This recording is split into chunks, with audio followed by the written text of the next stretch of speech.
خانقاہ ربانیہ نقشبندیہ روحانی معالج پیر مفتی احسن محمود نقشبندی صاحب۔ گناہوں کا چھٹا بڑا نقصان، حضور پاک صلی اللہ علیہ وسلم نے فرمایا کہ جس وقت ہمارے معاشرے میں یہ الفاظ ہیں اور یعنی فحاشی بے حیائی، اور یعنی فحاشی بے حیائی، ایسی گندگیاں وجود میں آئیں گی، اللہ پاک ایسی بیماریوں کو پیدا فرما دیں گے جس کا نام بھی کسی نے نہیں سنا ہوگا۔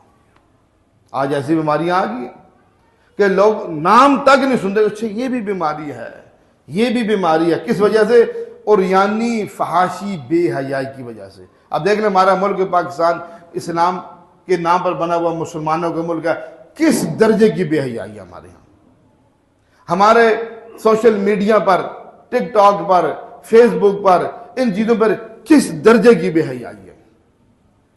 کسی کی کوئی صرف جذبہ ہے کہ جتنی اوریانی کریں گے، فحاشی کریں گے، اتنا مال ملے گا، اتنا مال جمع ہوگا، دنیا بنے گی، اس کے لیے ہم اللہ پاک کو ناراض کر رہے ہیں۔ اور حضور فرما رہے ہیں انہی وجوہات کی وجہ سے اللہ ایسی بیماریوں میں مبتلا کر دیں گے تصور بھی نہیں ہوگا۔ اور اس وقت اب دیکھیے جتنے اسپتال بڑھتے چلے جا رہے ہیں، کیا خیال ہے مریض کم ہوتے جا رہے ہیں؟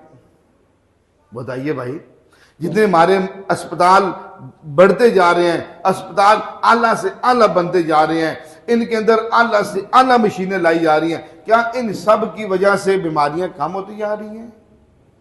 اسپتال بڑھتے جا رہے ہیں، بیماریاں اس سے زیادہ بڑھتی جا رہی ہیں، مریض اس سے بھی زیادہ بڑھتے جا رہے ہیں۔ ایک میرے دوست ہیں پچھلے دنوں بیمار ہوئے، وہ کہتے ہیں ہم ایک اسپتال میں گئے تو مریض پر مریض چڑھا ہوا تھا، اوپر نیچے مریض تھے۔ پھر دوسری اسپتال میں گئے تو وہاں تو اتنے مریض داخل، ہم واپس نکلے۔ پھر تیسری اسپتال میں گئے، وہاں جا کے ہمیں جگہ ملی۔ اتنے مریض بڑھتے جا رہے ہیں، اب بیماریاں کثرت سے ہوتی جا رہی ہیں۔ کیوں؟ گناہوں کی کثرت ہو چکی ہے۔ ہم گناہوں سے بعد نہیں آئیں گے، بیماریاں ہماری وجود میں آتی جائیں گی۔ گناہ بڑھتے چلے جائیں گے، بیماریاں بڑھتے چلی جائیں گی، مریض بڑھتے چلیں گے، چاہے ہم جتنی مرضی اسپتالیں بنا لیں، ان کی وجہ سے ہمارے مریض کنٹرول نہیں ہوں گے۔ اس لیے اسپتالوں کی کثرت مریضوں کی بیماریاں کم نہیں کر سکتی۔ بیماریاں کم کرنے والی چیز ہے گناہوں کی کمی کرنا، گناہوں کو چھوڑنا، تب جا کے بیماریاں کم ہوں گی۔ ہمارے ہاں جادو، جنات، بندش اور نظر بد کا شافی علاج قرآن و سنت کی روشنی میں کیا جاتا ہے۔